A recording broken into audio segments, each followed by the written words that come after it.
எங்க அஜித் சார் தான் பிடிக்கவே முடியாது. அவர் ஒரு தனி உலகத்தில் வாழ்றாரு இல்லையா?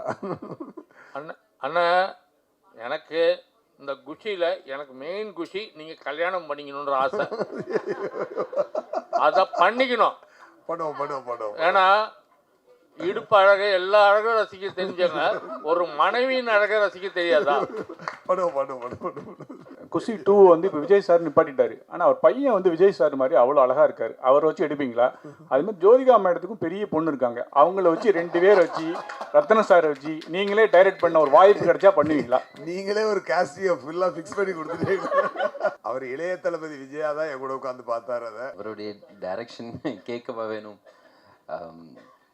ஆக்சுவலாக வந்துட்டு ஆல்மோஸ்ட் எல்லா கேரக்டருமே அவர் தான்.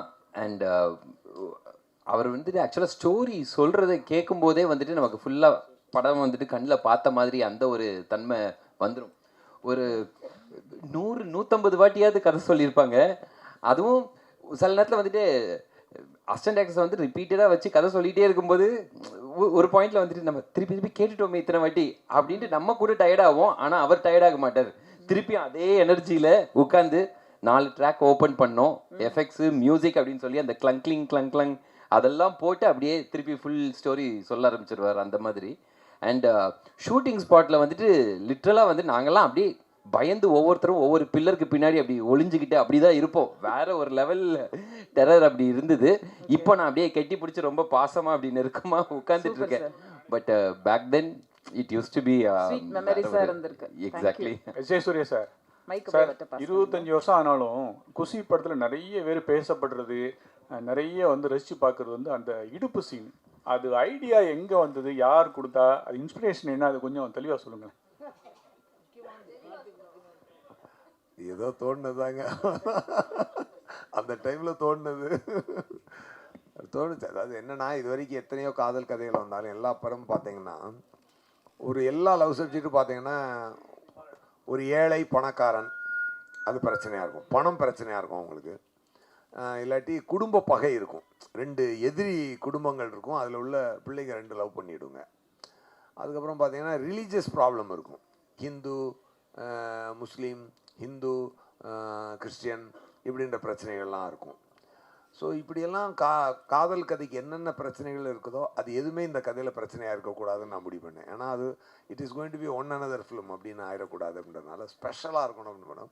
அப்போ என்ன பிரச்சனை, 2 பேருக்கும் பிரச்சனை. அவங்க தான் வெளியே வில்லனை வெளியே வைக்க வேண்டாம், உள்ளே வச்சுருக்கேன்னு சொல்லிட்டு அவங்களுக்குள்ளேயே அதை க்ரியேட் பண்ணலாம் அப்படின்னு சொல்லிட்டு ஒரு தோணுனது. அப்போது அந்த சண்டை எங்கே ஆரம்பிக்குது அப்படின்னு பார்க்கும்போது இப்போ ஒன்றும் இல்லை, என் இடுப்பை பார்த்தியான்னு கேட்டால் ஆமாம் இப்போ நான் பார்த்தேன், இப்போ என்ன என் கேர்ள் ஃப்ரெண்டோட இடுப்பை நான் பார்க்கக்கூடாது, அதனால் முடிஞ்சுது, கதை அங்கே முடிஞ்சுது. அதுக்கப்புறம் செகண்டாகவே இருக்காது. பட் ஆனால் அதுக்குள்ளே ஒரு சின்ன த்ரெட்டை க்ரியேட் பண்ணி அப்படியே பிடிச்சி போனேன். அப்படி ரைட்டிங்கில் போகிறதான் அது மாதிரி அதுக்கு வந்து பார்த்தீங்கன்னா அது அந்த டைமில் ஒரு புதுவிதமான ஒரு ரைட்டிங்காக அது இது அமைஞ்சுது. எனக்கு வந்து எரிக் சீகல்னு ஒரு இங்கிலீஷ் நாவல் ரைட்டர் இருக்கார்.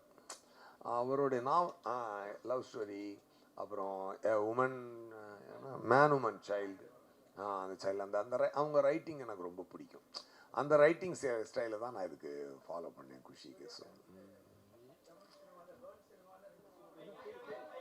சார் இங்கே குஷி 2க்கு இப்பயே பூஜைலாம் போட்டாரு. ஸோ அது யாரை வச்சு எடுப்பீங்க? பார்ப்போங்க. அதுக்கு இது குஷி அமையது எல்லாமே இறைவன் அமைச்சு கொடுக்குறதா, அப்படியே தான் அமைஞ்சா பார்த்துக்கலாம். ஏன்னா I am always interested in my acting career. ஆமாம்,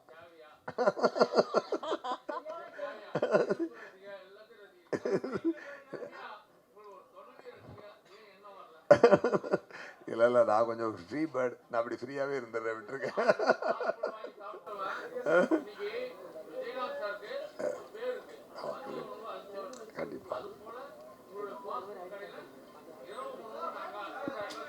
கண்டிப்பாக பண்ணுவோம்.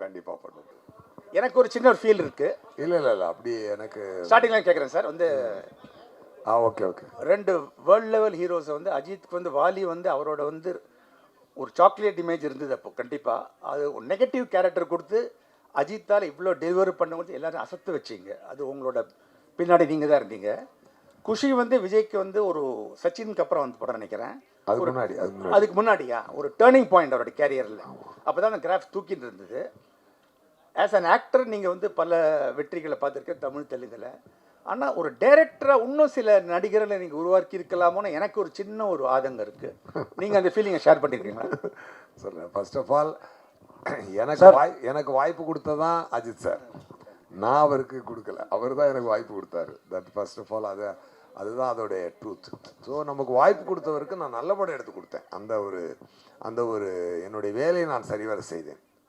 நான் என்றைக்குமே நான் நடிகன் ஆகணும் தான் ஆசைப்பட்டேன். ஒரு ஸ்டார் ஹீரோவாக ஆகணும் அப்படின்னு தான் என்னோடய ஆசை. என்னுடைய ஆசைக்கு பார்த்தீங்கன்னா நியூ அப்போ அப்படி டச் பண்ணிவிட்டு அப்படி திருப்பி வந்துட்டேன். எனக்கு காலங்கள் சரியாக அமைஞ்சு வரலை. ஸோ நான் இயக்குனரானதே என்னை நடிகன் ஆக்குவதற்காகத்தான். ஸோ அதனால் எனக்கு இன்னும் நிறையா பேர் இயக்கியிருக்கலாமோ அப்படின்ற ரிக்ரெட் எனக்கு கொஞ்சம் கூட கிடையாது. பட் இப்போ என்னை அடுத்த கட்டத்துக்கு கொண்டு செல்வதற்காகத்தான் இப்போ இந்த கில்லர்ன்ற படத்தை நான் எடுத்துக்கிட்டு இருக்கேன்.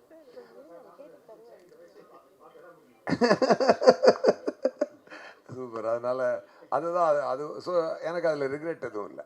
ஸோ நான் கரெக்டாக என்னுடைய லைஃப்பை நான் பிளான் பண்ணி எப்படி போகிறேனோ அது கரெக்டாக போகுது. Thank you so much.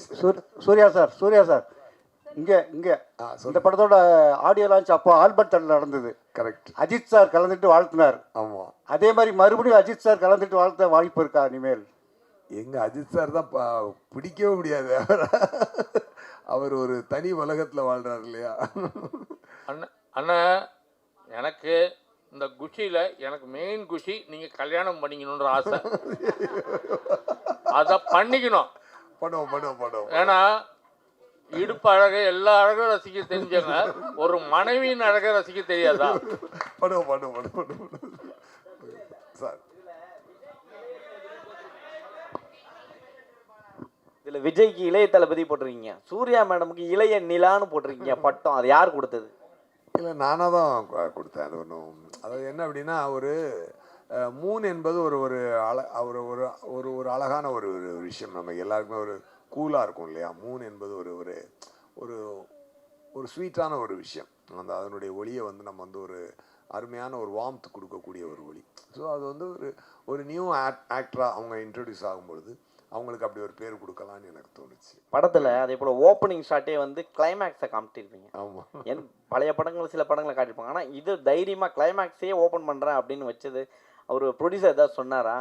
இல்லை, என்னென்னா சார் எப்பொழுதுமே சப்போர்ட்டு தான். அவர் ஏன்னா ஒரு விஷயம் நல்லா இருக்கும்பொழுது அவருக்கு அவர் எதிர்த்து சொல்ல போகிறது இல்லைல்ல. நல்லா இருக்கிறதுக்கு சப்போர்ட்டாக நல்ல விஷயம் சப்போர்ட்டாக கொண்டு வர வழியாக அதை எதிர்த்து அவர் சொல்ல போகிறது இல்லை. இப்போ என்னன்னா, நான் நேரேட் பண்ணும்போது உங்களுக்கு அப்படியே படம் பார்க்குற மாதிரியே சொல்லிவிடுவேன் கதை. அதனால் அவங்களுக்கு அந்த டவுட் வராது. இப்போது தமிழ் சினிமாவில் பார்த்தீங்கன்னா நிறைய படங்கள் தேக்கத்தில் நிற்குது அப்படின்னு சொல்லியிருக்காங்க. பல பேர் அழுகிறதுலாம் உங்களுக்கு கேட்கும் அந்த குரல்லாம். பட் ஆனால் இந்த படங்கள் ரீரிலீஸ் வரும்பொழுது தேட்டர்கள் ஃபுல்லாகிடுது. அப்படி இருக்கும்போது எங்கள் படம்லாம் வரமாட்டுது, ஏன் இதை நீங்கள் ஸ்டாப் பண்ண மாட்டீங்க நிறைய பேர் குரல் கொடுக்குறாங்க. அதாவது என்னென்னா சார், எதுவுமே ஒரு காலகட்டத்தில் ஒரு விஷயங்கள் நடக்கும். அந்த காலகட்டத்தில் நம்மளை வின் பண்ணிக்கிற மாதிரி விஷயங்களை நம்மளே செஞ்சு உடச்சி வந்தால் தான் உண்டு. இங்கே பாரதிராஜா சாருக்கும் மகேந்திரன் சாருக்கும் மணிரத்னம் சாருக்கும் சங்கர் சாருக்கும் எல்லாருக்குமே யாருமே ரெட் கார்பெட் போட்டு கூட்டு வரல. எஸ்ஜே சூர்யாவுக்கும் செல்வராகவனுக்கும் யாருக்குமே ரெட் கார்பெட் போட்டு வாங்கடா படம் எடுங்கன்னு சொல்லிட்டு கூட்டிகிட்டு வரல. நம்மளே உடச்சி அந்த இடத்துல தனக்கு ஒரு இடத்த பிடிச்சிக்கணும், அவ்வளோதான். சில நேரம் நம்மளுக்கே இடம் இல்லாமல் போயிருக்கு. இதே எஸ்ஜே சூர்யா 2008 2015 வரைக்கும் எங்கே இருந்தானே தெரியாமல் போயிடுச்சு. அப்படி ஒரு காலகட்டத்தை நானும் சந்திக்க வேண்டி வந்தது. ஒரு ஏழரை சுற்றுற மாதிரி சுற்றிடுச்சு. அதுக்கு ஒன்றும் அதை நம்ம ஃபேஸ் பண்ணி தான் ஆகணும். ஸோ அந்த மாதிரி அப்போனும் சினிமா என்பது என்றைக்குமே நல்லாயிருக்கும். அந்த நல்லா இருக்கிற சினிமாவில் நாம் இருக்கோமான்னு பார்த்துக்கணும், அவ்வளோதான்.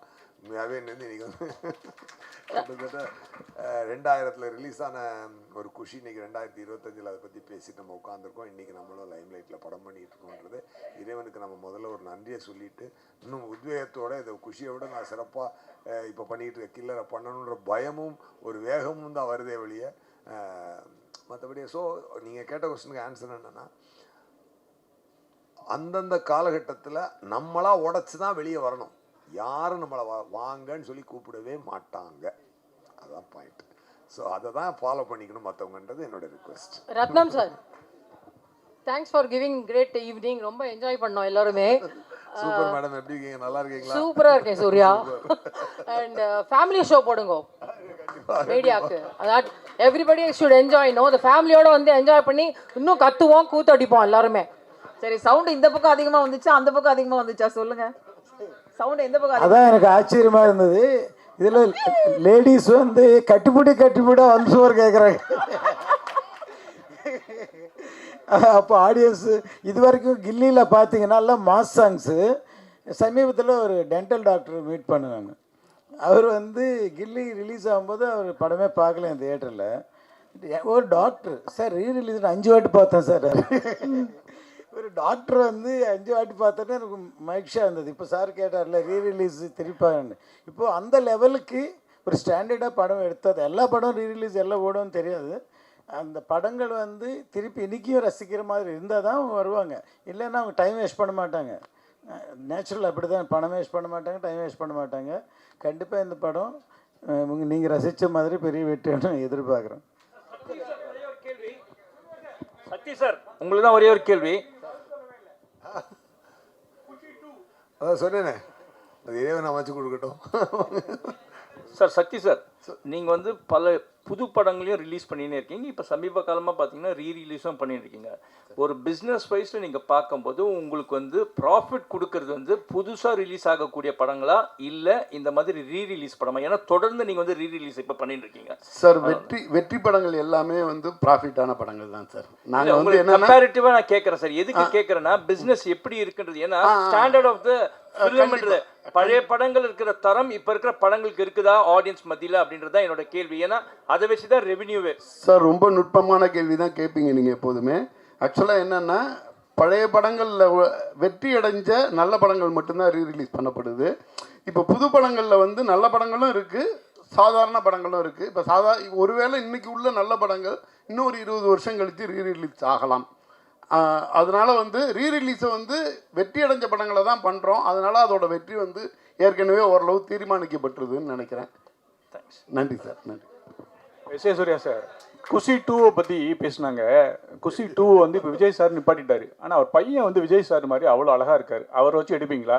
அது மாதிரி ஜோதிகா மேடத்துக்கும் பெரிய பொண்ணு இருக்காங்க. அவங்கள வச்சு 2 பேர் வச்சு ரத்ன சாரை வச்சு நீங்களே டைரக்ட் பண்ண ஒரு வாய்ப்பு கிடைச்சா பண்ணுவீங்களா? நீங்களே ஒரு காஸ்டியை ஃபுல்லாக ஃபிக்ஸ் பண்ணி கொடுத்துட்டீங்க. Wonders cannot be made, wonders should happen. இப்போ wonder has to happen, it will happen. இல்ல நீங்களே நடிக்க வாய்ப்பு சூர்யா சார், நியூ படம் ரிலீஸ் பண்ண வாய்ப்பு உண்டா? ஏன்னா நீங்கள் தான் ஹீரோ, ப்ரொடியூசரு. அது இல்லாமல் வந்து நடிப்பு அரக்கன். ஆனால் இப்போ வந்து தமிழ்நாட்டில் நடிப்பு அரக்கன் இல்லை, யாரோ புதுசாக ஒரு நடிப்பு அரக்கன் சொல்லிட்டு உங்களே மிமிக்ரி பண்ணுறாங்க. அதுக்கு ஏதாவது பதில்? இல்லை, நியூ ரிலீஸ் பண்ணுறேன். ஆமாம், ஒரு ரெடி ஆகிட்டு இருக்கு, பிரிண்ட் ரெடி ஆகிட்டு இருக்கு. பிரசாத்தில் தான் அதோடைய டிஜிட்டைசிங் நடந்துக்கிட்டு இருக்கு, டிஐ போய்கிட்டு இருக்கு. ஆமாம், ப்ராசஸிங்கில் தான் இருக்கு. அதனால் மோஸ்ட் ப்ராபப்ளி ஃபெப்ரவரி சம்மர் அது இதுக்கு பண்ணலாம், லவர்ஸ் டேக்கு பண்ணி விட்டுலாம்.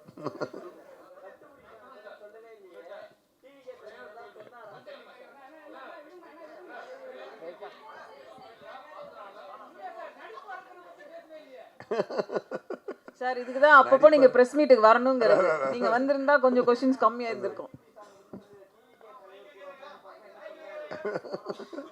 அவர் இளைய தளபதி விஜயா தான் என் கூட உட்காந்து பார்த்தாரு. அதை நல்லா ஹாப்பி. அவர் ரொம்ப ஹாப்பி. அவருக்கு எனக்கு ரொம்ப பிடிக்கும். அவருக்கு ஆக்சுவலாக என்னென்னா தன்னுடைய வேலையை எல்லோரும் கரெக்டாக பார்க்கும்போது அவர் அதை ரொம்ப சந்தோஷமாக இது பண்ணுவார். அந்த எல்லா சீனுமே அவர் என்ஜாய் பண்ணி நடித்தார். அவர் ரொம்ப ஹாப்பியாக பண்ணார். அந்த எக்ஸ்ப்ரெஷன்லாம் அப்படியே நல்லா உள் வாங்கிட்டு பண்ணுவார். ரொம்ப நல்லா இருக்கு சார்.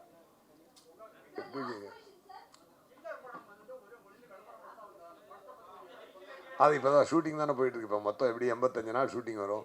இப்போ நான் 17 நாள் ஒரு ஷெடியூல் முடிச்சிருக்கேன். ஏன்னா அதை முடிச்சுட்டு இப்போ ஏன் டேட்டே எனக்கு பிடிச்சி எடுக்கிறதுக்கு பெரும்பாடாக இருக்குது. நல்ல ரொமான்டிக்கல் action comedy drama. So thank you. இந்த சனிக்கிழமை மாலையை அழகாக்குனதுக்காக குஷி 2 டீம் ரொம்ப சந்தோஷம். எல்லாருக்கும் ரொம்ப நன்றிங்க. ரொம்ப ஹாப்பி. உங்களை எல்லாம் சந்திச்சதில் ரொம்ப ஹாப்பி. அதுவும் இப்படி ஒரு ஸ்பெஷல் ஈவெண்ட்டில் சந்திச்சு ரொம்ப ஹாப்பி. தேங்க்யூ.